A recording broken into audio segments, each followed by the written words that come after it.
Now, I'm a musicals man, so Kevin Spacey and I don't cross paths very much, apart from a brief affair during 2004's Beyond the Sea, which is great, by the way. Spacey and I don't see each other very much. I do hear his Netflix show is great, but I really get all my political drama from C-SPAN nowadays. But, well, he is hosting the 71st Tony Awards on Sunday, and I've got a decent visual gag all set up, so let's get into it.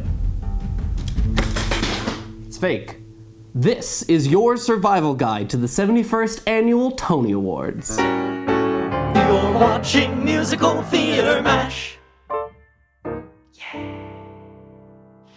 13 new musicals and 5 revivals opened this season on Broadway in what I would call one of the strongest seasons of recent memory. There's not a cut and dry leader of the pack this year, cough cough Hamilton, cough cough, so it promises to be quite the competitive telecast. So let's break it down, show by show.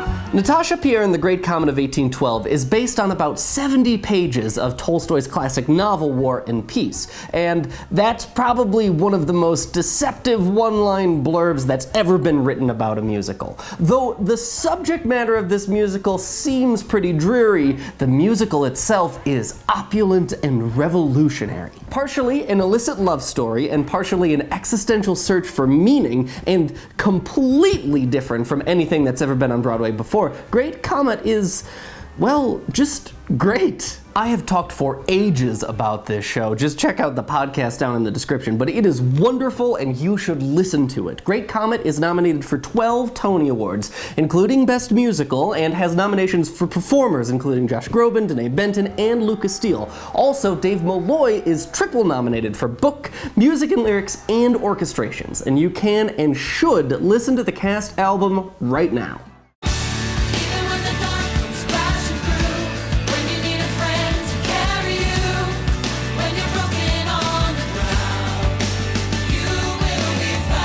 Dear Evan Hansen is a hyper-contemporary story of teen anxiety, depression, and unconventional hope in a tweeting and texting world. It turns on a dime from heartbreaking to inspirational, and it's worth it not to know too much about this plot going into it. Headlined by fan favorite Ben Platt and written by fan favorites Pasek and Paul, this show has an enormous fan following. It is a hot contender in pretty much all of its nominations. Dear Evan Hansen is nominated for 9 Tony Awards, including Best Musical, and performance nominations go out to Ben Platt, Mike Faist, and Rachel Bay Jones, and the cast album is available right now.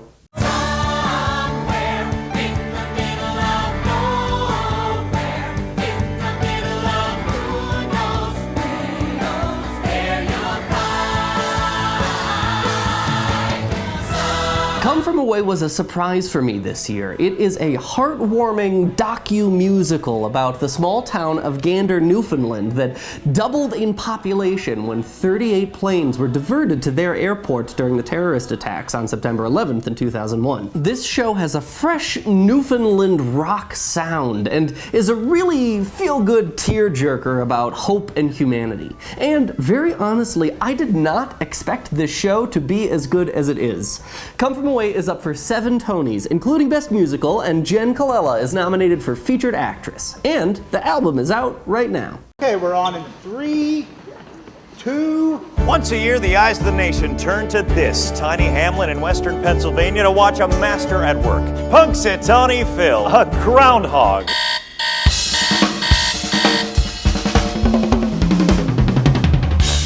Groundhog Day, that Bill Murray movie about the weatherman with the worst deja vu ever, but now as a musical. It's a show about making sure you use every day to its fullest, even if that day continues to be February 2nd.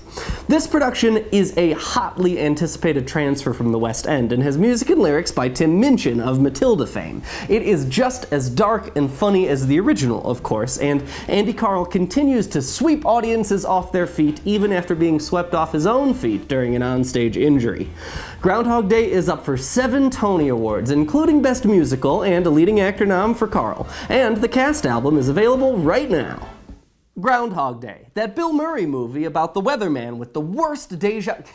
See, you thought it was gonna be... But those are the 4 Best Musical nominations. Groundhog Day, Come From Away, Dear Evan Hansen, and Great Comet. And honestly, it's gonna be a really close race. I would be mildly surprised if Groundhog Day got it. It doesn't have some of the oomph that the other 3 do, but those 3, Great Comet is revolutionary and unlike anything that has ever come before. Evan Hansen tackles a very, very hot-button topic of teen suicide and depression, and Come From Away is filled with love and is very appealing to a New York crowd. So your guess on this one is as good as mine.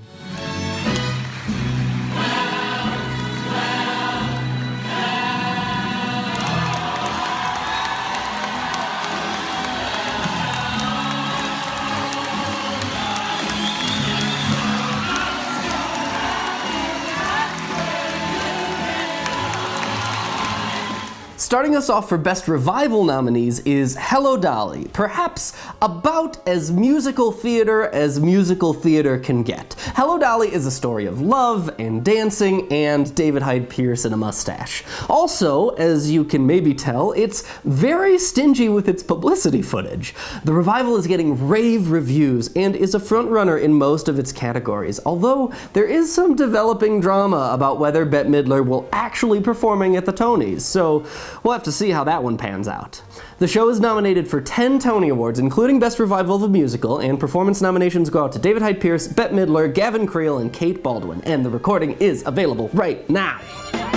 We're sitting and watching Jason play baseball. We're watching Jason play baseball. We're watching Jewish boys who cannot play baseball play baseball. Falsettos is next, but before we talk about Falsettos, I need to have a heart-to-heart with Big Bird. Hi, Big Bird. It's me.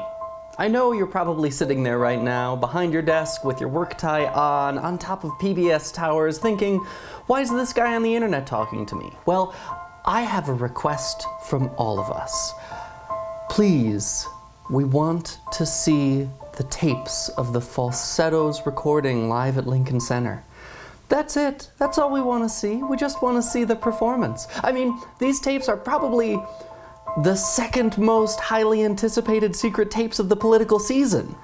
So please, Big Bird, do it for the ghost of Mr. Rogers. Let us see the tapes.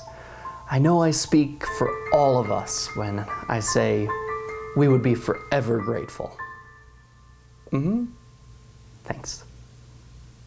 Anyway, Falsettos is great. Really, really great. It's a story about the traditional family struggles of a very non-traditional family. And hopefully soon, you'll be able to watch the whole thing on PBS. It's up for 5 Tony Awards, including Best Revival of a Musical, and performance nominations for pretty much everyone. Christian Borle, Andrew Reynolds, Brandon Uranowitz, and Stephanie J. Block. Biggest Tony Stum of the year comes from this show. There's no nomination for Anthony Rosenthal. I'm just saying. Oh, and the recording is out right now. So stay with me and hold me tight and dance like it's the last night of the world. And Miss Saigon is nominated because they need 3 shows in the Best Revival category, and it was either Saigon or Cats. I don't think this is really a show worth reviving, but they don't really consult me on these decisions. It's up for 2 Tony Awards, Best Revival and Best Leading Actress for Ava Noblezada. No cast recording has been announced. Nah. So, that rounds us out for the Best Musical and Best Revival of a Musical categories. There are an additional 4 other shows nominated for additional awards. Warpaint is the star vehicle with 2 steering wheels about makeup giants Helena Rubinstein and Elizabeth Arden. It has 4 nominations, 2 of them, one for the title actress Christine Ebersole and one for the other title actress Patti LuPone, and the cast album is out right now. Bandstand is a jazzy post-World War II romp with lots of dancing and onstage instruments. It's up for 2 Tony Awards, and the cast recording is set to release on June 23rd. Anastasia, adapted from the animated musical about the escaped Russian Duchess, is up for 2 Tony Awards, including 1 performance nomination for Mary Beth Peil. The cast recording is due to be released on Friday. And Holiday Inn, based on the movie as well, is up for 1 award, Best Choreography. Recording also available right now. I'm telling you, it's a lot of really strong shows. And for those of you doing the math, that is only 11 of the eligible 18 shows this year. Who knows if we'll see performances from any of the other shows during the telecast, but for completeness' sake, our season is rounded up with Cats, Paramore, A Bronx Tale, Amelie, In Transit, Charlie and the Chocolate Factory, and Sunset Boulevard. Also notable is Sunday in the Park with George, the revival. They withdrew themselves from Tony consideration earlier this year. And that is your survival guide for the 71st Annual Tony Awards. So what do you think? Who's gonna win? Who do you think got snubbed? Do you think they're gonna make Kevin Spacey tap dance dressed up like Alexander Hamilton? Probably. Let me know down below. If you want a more in-depth discussion of all of the categories and all of the nominees, check out my podcast. My podcast mate and I, Jimmy, talked about it for a long time. Also, tune in for the rest of this week. My hope is to get through as many of the cast albums that are already out as I can and do a little more in-depth discussion of each of them. And of course, tune in this Sunday, CBS 8/7 Central, for the actual telecast, and follow me on Twitter because I'll be, tweeting up a storm. It's a busy week. Tony season, Tony week. It's gonna be great. I'll see you on Sunday.